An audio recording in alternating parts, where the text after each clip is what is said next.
শিলিগুড়ি করিডোরে অমিত শাহর ঘন ঘন সফর এবং ভারতের যুদ্ধ প্রস্তুতি। বাংলাদেশের সীমান্তে কি তবে সার্জিক্যাল স্ট্রাইকের কালো মেঘ? জাতিসংঘে আল কায়দা রিপোর্ট, ইউনূসের পর তারেক সরকারের চরমপন্থী তোষণ এবং সীমান্ত সুরক্ষার নামে দিল্লির কঠোর বার্তা।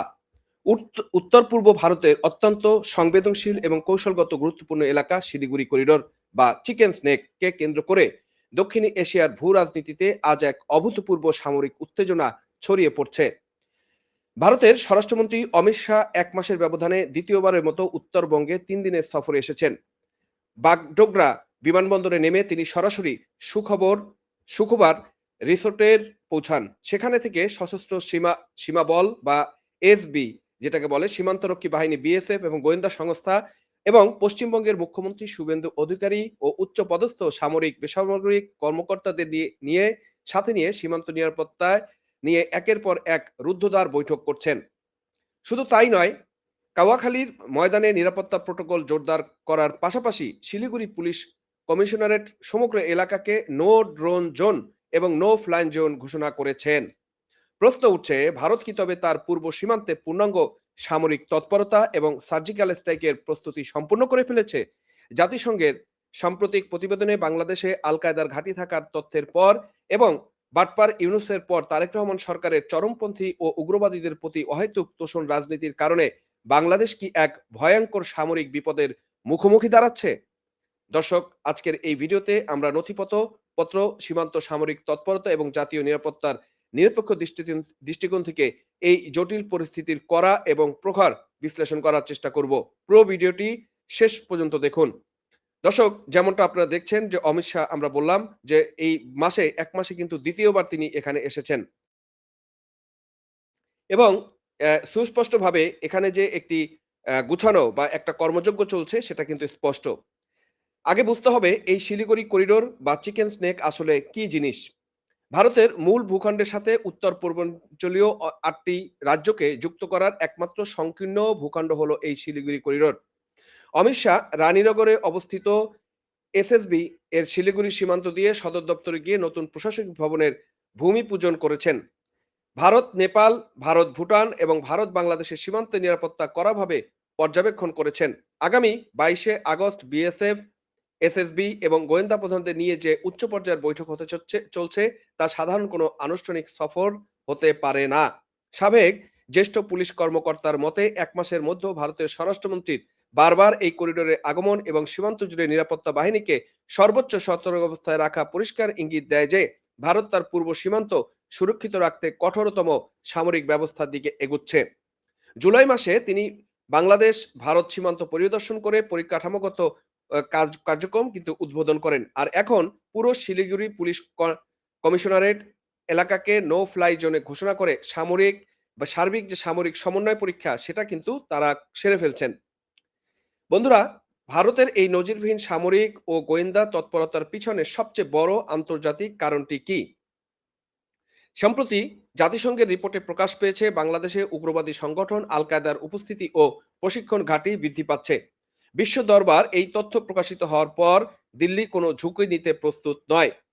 বিশ্লেষকদের মতে সীমান্ত অতিক্রম করে ভারতের ভূখণ্ডে কোনো ধরনের উগ্রবাদী বা জঙ্গি হামলা প্রতিরোধে ভারতের সশস্ত্র বাহিনী যে কোনো মুহূর্তে বাংলাদেশের উগ্রবাদী সেই নির্দিষ্ট ঘাঁটিগুলোতে সার্জিক্যাল স্ট্রাইক চালাতে পারে এমন প্রস্তুতি ও অবকাঠামো ইতিমধ্যেই চূড়ান্ত করা হয়েছে। যদি বাংলাদেশ সরকার জাতিসংঘ এবং আন্তর্জাতিক সম্প্রদায়ের তোলা এই চরমপন্থী উত্থানের অভিযোগ গুরুত্বের সাথে মোকাবেলা না করে এবং ভারতের নিরাপত্তা উদ্বেগকে পাশ কাটিয়ে চলে, তবে যে কোনো মুহূর্তে সীমান্তে বড় ধরনের সংঘাত এবং সার্জিক্যাল স্ট্রাইক ঘটা সময়ের ব্যাপার মাত্র। সুপ্রিয় দর্শক, সময়ে সবচেয়ে উদ্বেগজনক বিষয়টি হলো ঢাকার রাজনৈতিক নেতৃত্ব ও তাদের গৃহীত নীতি। ডক্টর ইউনূসের 18 মাসের অন্তর্বর্তীকালীন সরকারের পর তারেক রহমানের নেতৃত্বাধীন নতুন সরকার ক্ষমতা গ্রহণ করলেও চরমপন্থী ও উগ্রপন্থী গোষ্ঠীগুলোর সাথে সরকারের সম্পর্কের কোনো ইতিবাচক পরিবর্তন ঘটেনি, বরং উগ্রবাদীদের রাজনীতিতে তোষণ করা এবং রাষ্ট্রীয় নিরাপত্তার বিষয়ে অদূরদর্শী সিদ্ধান্ত গ্রহণ বাংলাদেশকে এক গভীর অন্ধকারের দিকে ঠেলে দিচ্ছে। একটি দেশের সরকার প্রধান বা নীতি নির্ধারকদের প্রথম দায়িত্ব হওয়া উচিত প্রতিবেশী দেশের সাথে জাতীয় নিরাপত্তা ইস্যুতে অবিলম্বে সমন্বয় জোরদার করা।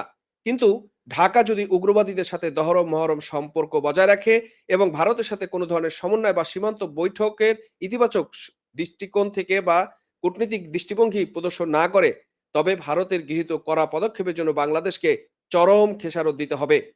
ভারতের স্বরাষ্ট্রমন্ত্রী অমিত শাহের বারবার উপস্থিতি এবং আঞ্চলিক নিরাপত্তা প্রধানদের সাথে টানা বৈঠক আন্তর্জাতিক অঙ্গনে স্পষ্ট বার্তা দিচ্ছে, উগ্রবাদী ইস্যুতে দিল্লি আর কোনো অনুনয় বিনিময় করবে না, বরং সরাসরি উপযুক্ত ব্যবস্থা গ্রহণ করবে। দর্শক, আপনারা যেমনটি দেখছেন স্ক্রিনে, আমরা মানবজমিনের সেই রিপোর্টটি আপনাদের সামনে উপস্থাপন করেছি। সেখানে কিন্তু স্পষ্ট বলা হচ্ছে, শিলিগুড়ি করিডোর সুরক্ষা অমিত শাহের ফের উত্তরবঙ্গে। শিলিগুড়ি করিডোর তথা চিকেন নেক্সের সুরক্ষা নিয়ে পর্যালোচনায় ভারতের স্বরাষ্ট্রমন্ত্রী অমিত শাহ ৩ দিনের সফরে ফের উত্তরবঙ্গ এসেছেন। বৃহস্পতিবার রাতে তিনি বাগডোগরা বিমানবন্দরে নেমেছেন। এরপর তিনি শুকরায় একটি রিসোর্টে থাকছেন। এ সফরে তিনি পশ্চিমবঙ্গের মুখ্যমন্ত্রী শুভেন্দু অধিকারী, কেন্দ্রীয় স্বরাষ্ট্র মন্ত্রণালয়ের ঊর্ধ্বতন কর্মকর্তা এবং কেন্দ্রীয় নিরাপত্তা বাহিনীর সঙ্গে একাধিক বৈঠক করবেন বলে জানা গিয়েছে।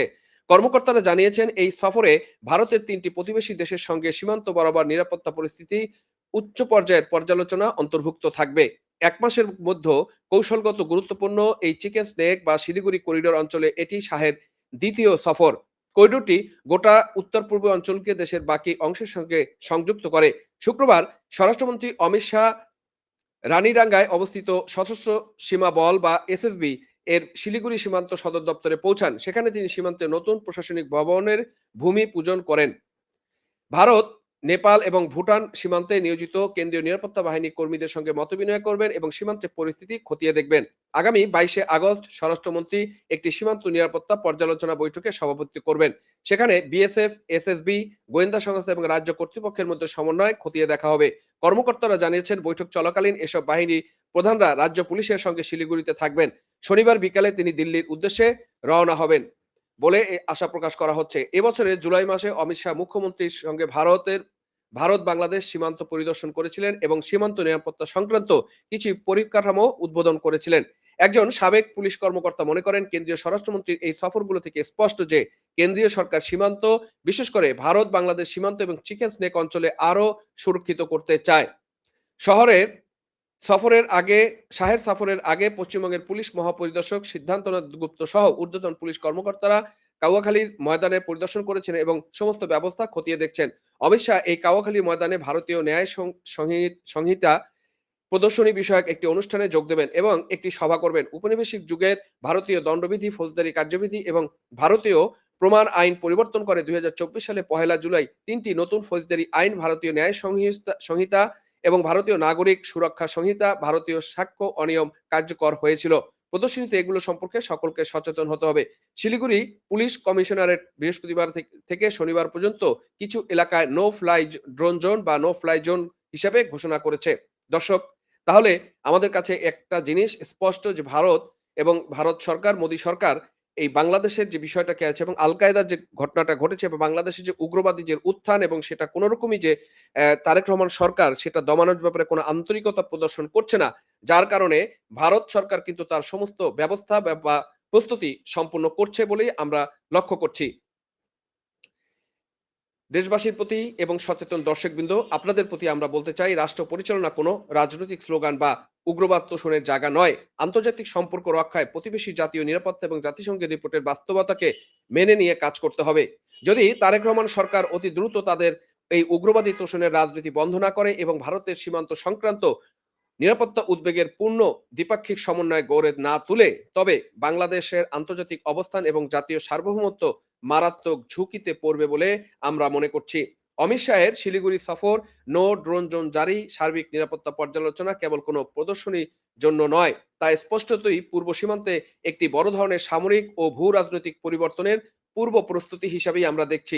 সরকারের এই চরম ব্যর্থতা ও তোষণ নীতির বিরুদ্ধে এখনই দেশের সচেতন মহলকে সোচ্চার হতে হবে এবং উগ্রবাদী, জঙ্গিবাদী এবং তথাকথিত তৌহিদি জনতা যারা বিভিন্ন জায়গাতে স্টিল আমরা যে দেখছি, সাংস্কৃতিক প্রোগ্রাম হতে শুরু করে বিভিন্ন ধরনের কনসার্ট হতে শুরু করে বিভিন্ন যে প্রোগ্রাম ইতিমধ্যে আমরা যেমন কিশোরগঞ্জে দেখেছি, ব্রাহ্মণবাড়িয়া দেখেছি, এই ধরনের যে উগ্রবাদী কার্যক্রম একের পর এক চলমান রয়েছে এবং উগ্রবাদীদের আস্ফালন প্রতিনিয়ত দিনের পর দিন বেড়ে চলছে, মব সন্ত্রাস বেড়ে চলছে।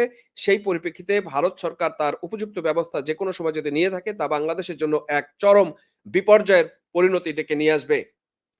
দর্শক, অমিত শাহের এই কড়া পদক্ষেপ এবং ঢাকার পররাষ্ট্রনীতি গভীর সংকট নিয়ে আপনাদের পর্যবেক্ষণ কি? আপনাদের মতামতগুলো অবশ্যই আমাদের কমেন্ট বক্সে জানাবেন এবং অত্যন্ত গুরুত্বপূর্ণ বিশ্লেষণ ভিডিওগুলো সবার মাঝে ছড়িয়ে দিতে সাহায্য করবেন। যদি চ্যানেলটি ভালো লাগে সাবস্ক্রাইব করে আমাদের সাথে থাকবেন। বিদায় নিচ্ছি আজ এ পর্যন্তই। তবে বিদায়ের আগে সেই বার্তাটা আপনাদেরকে আবারও দিতে চাচ্ছি। আপনার ঘরে যদি শিশু সন্তান থাকে, বিশেষ করে মেয়ে শিশু সন্তান, আপনার ঘরে যদি টিনেজার ছেলে-মেয়ে থাকে এবং মুরুব্বিরা থাকেন, তাদেরকে বিএনপি, জামাত, এনসিপি জঙ্গিদের হাত থেকে নিরাপদ রাখুন, সাবধানে রাখুন। কারণ আপনারা দেখছেন দেশের পরিস্থিতি, কারো জীবন আজ নিরাপদ নয়। প্রতিটি নারী, প্রতিটা শিশু এবং যেভাবে শিশু নির্যাতন বাড়ছে, যেভাবে শিশুদের উপর যৌন সন্ত্রাস চালাচ্ছে এবং ধর্ষণ করছে এবং হত্যা করা হচ্ছে। গতকালকে একটা শিশুকে মারা হয়েছে, বস্তাবন্দী পাওয়া গিয়েছে, যার মুখের ভিতরে চাল এবং মুখ টেপ দিয়ে আটকানো হয়েছে। কি নৃশংসভাবে এই শিশুটিকে হত্যা করা হয়েছে। সুতরাং আপনার ঘরের যে শিশু, তাদেরকে নিরাপত্তা রাখার দায়িত্ব আপনার। কারণ সরকারের কাছে এ এই বিএনপি সরকার বা তারেকের সরকারের, ইউনূস সরকারের মতোই জনগণকে নিরাপত্তা দেওয়ার মতো কোনো মানসিকতা বা কোনো ইচ্ছা আমরা লক্ষণ করছি না। সে ধরনের কোনো আশা আমরা করতে পারছি না এই জঙ্গিবাদী বিএনপি বা তারেক সরকারের হাত থেকে। সুতরাং যার পরিবারকে নিরাপদ এবং সেফ রাখার দায়িত্ব সবার নিজের থেকেই দায়িত্ব পালন করতে হবে এবং খেয়াল রাখতে হবে পরিবারের যে বাচ্চারা কে কোথায় যাচ্ছে। আরেকটা জিনিস সেটা হচ্ছে মাদ্রাসায় দেওয়ার ক্ষেত্রে আপনার সন্তানদের মাদ্রাসায় দেওয়া থেকে বিরত রাখুন। কারণ আপনারা দেখছেন মাদ্রাসায় কি পরিমাণ বলাৎকার হচ্ছে এবং সেক্ষেত্রে শুধু ছেলে শিশু নয়, মেয়ে শিশু এবং ছেলে শিশু উভয়ের ক্ষেত্রে কিন্তু একই রকম অবস্থা। তো আপনাদেরকে আমি আ বিনীত অনুরোধ করব যে এই বাচ্চাদেরকে দয়া করে মাদ্রাসার মতো এরকম জঘন্য জায়গায় না দিয়ে অবশ্যই তাদেরকে স্কুল মিডিয়ামে বা বাংলা মিডিয়ামে পাঠাবেন, যেখানে অন্তত তারা মানবাধিকার, মানুষের চরিত্র সম্পর্কে ভালো করে জানতে পারবে এবং চরিত্রবান মানুষ হিসেবে গড়ে উঠতে পারবে। ধন্যবাদ দর্শক। সাথে থাকার জন্য দেখা হবে পরবর্তী ভিডিওতে অন্য কোনো বিষয় নিয়ে। ততক্ষণ ভালো থাকবেন, সুস্থ থাকবেন এবং নিরাপদ থাকবেন।